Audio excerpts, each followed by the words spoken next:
আসসালামু আলাইকুম, good morning. Welcome back to my channel Asma কুলি কিচেন অ্যান্ড ব্লগ বিডি-তে সবাইকে আবারও স্বাগতম নতুন আরেকটি ব্লগ দেখার জন্য। আশা করি সবাই ভালো আছেন, আমিও আলহামদুলিল্লাহ। তো আজকে ব্লগটি আমি সকাল সকাল রুটিন দিয়ে শুরু করেছি। আমি আজকে পানি ভাত আর সাথে ডিম ভাজি দিয়ে আমি ভাত খাবো। আচ্ছা, কারা কারা আমার মতো পানি ভাত দিয়ে ডিম খেতে পছন্দ করেন? তবে এটা আমাদের দেশের অনেক প্রচলন খাবার, আমাদের অভ্যাস আছে, তাই আমিও আজকে ট্রাই করছি। আপনারা একবার খেয়ে দেখুন, অনেক মজা। তো ঠান্ডা ভাত খাওয়া তো এমনিই ভালো, ঠান্ডা বলতে পানি ভাত খাওয়া তো এমনিই ভালো। গরমের দিন অনেক শরীরটা ঠান্ডাও থাকে। আর আমি খেয়েছি, আমার অনেক ভালো লাগছে। অনেক দিন পরে আমি পানি ভাত খেয়েছি, খুব ভালোই লাগছে আমার কাছে। গরমের ভিতরে আপনারা যারা পানি ভাত খেতে পছন্দ করে তারাও খেতে পারেন, কারণ পানি ভাতেরও অনেক উপকারিতা আছে। সরি, আমার ঠান্ডার সমস্যাটা এখনও যায়নি, কারণ গলাটা এখনও বসে আছে। তারপরও কি করব, গরম ঠান্ডা, কারণ এই ঠান্ডা তো শীত থেকে লাগে নাই, মানে হয়তো বা গরম থেকেই আমার এই ঠান্ডাটা লাগছে, কিন্তু ছাড়ছে না। তো আজকে আমি কি রান্না করব তা আপনাদের সাথে শেয়ার করব। তো খাওয়া দাওয়া শেষে আনিশা মনিকে নিয়ে আমি স্কুলে চলে গিয়েছি। স্কুল অলরেডি ছুটি দিয়েছে। আনিশা মনি আর তার বান্ধবীরা মজা করতেছে, তাদেরকে আমি ভিডিও করছি, তারা লাইক দিচ্ছে। বাচ্চাদের দুষ্টুমি না আসলেই ভালো লাগে। তাদেরকে বলছি তোমাদেরকে ভিডিও করি, তারা অনেক খুশি হয়েছে। তো গরম, তার ভিতরে ক্লাস এখন কিছু করার নেই, তার পরীক্ষাও শুরু হবে 30 তারিখে। তো কিছু করার নেই, তবু স্কুলে নিয়ে যেতে হয়। এটা তো প্রাইভেট স্কুল, সরকারি স্কুল তো এখনও বন্ধ, খোলে নেই। তো আমার মেয়ে খেলতেছে, একটু হালকা না খেলাই নিয়ে আসলে কান্না করে। তো স্কুল থেকে এসেই আমি দুপুরের রান্না শুরু করে দিয়েছি। আজকে আমি যা যা রান্না করবো আপনাদের সাথে শেয়ার করছি। আমি রান্না করব রুই মাছ, আর হলো মুরগির মাংস, ছোটো চিংড়ি মাছ, আর হবে ডাল আর পোলাও।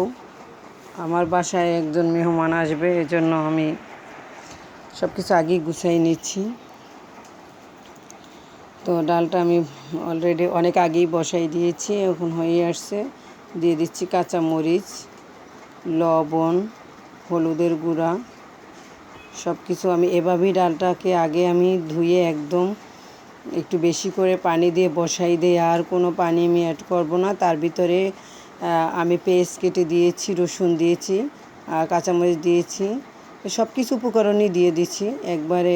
টমেটো দিয়ে তারপরে ডালটাকে আমি একবারই বসাই দেই, আর কোনো পানি অ্যাড করব না, পরে বাগার দিয়ে দেব। তো এভাবেও ডাল রান্না করে বেশিক্ষণ জ্বালায়ে খাইয়ে দেখবেন, অনেক মজা। তো আমি এখন ভাজি করব মাছটাকে একটু ভাজা করে তারপরে ভুনা করে নেব, নাহলে কেউই খেতে চায় না। ফ্রাই করলে আসলে অবশ্যই সবার কাছে ভালো লাগে, কিন্তু আমি ফ্রাই করার চেয়ে আমি এইভাবেই একটু মাখা মাখা ঝোল দিয়ে রান্না করব, যেহেতু একটু ঝোল খেতে হবে। সব খাবার শুকনো হলে তো আবার ভালো লাগবে না। তো আমি মাছটাকে বসাই দিচ্ছি। আমি এভাবেই মাছটাকে রান্না করি, একদম সব ঝোল একসাথে কষানোর পরে আমি ঝোলটাকে দেওয়ার পরে আর কোনো পানি এখানে অ্যাড করব না, এভাবেই রান্না করব। তো দেখতেই পাচ্ছেন মাছটা আমি কীভাবে দিয়ে দিচ্ছি। কে কে আমার মতো এরকম রান্না করেন জানি না। পরে রান্না শেষে আমি একটু জিরার গুঁড়া দিয়ে দিচ্ছি, কারণ এখন গরম চলে আসছে, আমি ধনেপাতা খাবো না। আমি গরমের দিনে ধনেপাতা খাই না। তো এখন আমি বসাই নেব চিংড়ি মাছ। তো ভিউয়ার্স, এখনও যারা আমার চ্যানেলটিকে সাবস্ক্রাইব করেননি, প্লিজ তারা আমার চ্যানেলটিকে সাবস্ক্রাইব করুন, পাশে থাকুন আর দেখতে থাকুন নিত্য নতুন ভিডিও। আশা করি আপনাদের কাছে আমার ভিডিওটি ভালো লাগবে। আর যদি আমার কথাবার্তায় ভুল ত্রুটি হয়, অবশ্যই আপনারা আমাকে ক্ষমা করবেন, কারণ আমি নতুন ব্লগার, ইতিমধ্যে সবাই জানেন। যারা আমার ভিডিও দেখা শুরু করেছেন তারা তো অবশ্যই জানেন আমার ব্লগের বয়স কতদিন হয়েছে। আসলে ভুল হওয়াই মানুষের স্বভাব। তো যারা আমার চ্যানেলটিকে সাবস্ক্রাইব করেছেন তাদেরকে তো অসংখ্য ধন্যবাদ, কারণ তাদেরকে বলার কিছু নেই। তো আপনারা আমার ভিডিও দেখবেন, এটাই অনুরোধ। আর এর ফাঁকে আমি পোলাওটা বসাই নিচ্ছি। পোলাওটা হয়ে গেছে, আমি দমে রেখে দিছি চুলায়। তো আমার রান্না বাড়া শেষ, এখন আমার খাওয়া দাওয়ার প্ল্যান। আমি খাচ্ছি, খুবই মজা হচ্ছে। কিন্তু মুরগিটা অনেক শক্ত, লাল মুরগি অনেক শক্ত। এটাকে আমি অনেকক্ষণ বসাইয়ে অনেক কষানোর ভিতরে সিদ্ধ করেছি। রান্না বাড়া শেষ করে, খাওয়া দাওয়া শেষ করে একদম চুপচাপ চলে গেছি বাহিরে। আমার সুন্দর পরিবেশ, তো আপনাদের সাথেও শেয়ার করলাম। তো এতক্ষণ যারা ধৈর্য সহকারে আমার ভিডিওটি দেখেছেন সবাইকে অসংখ্য ধন্যবাদ।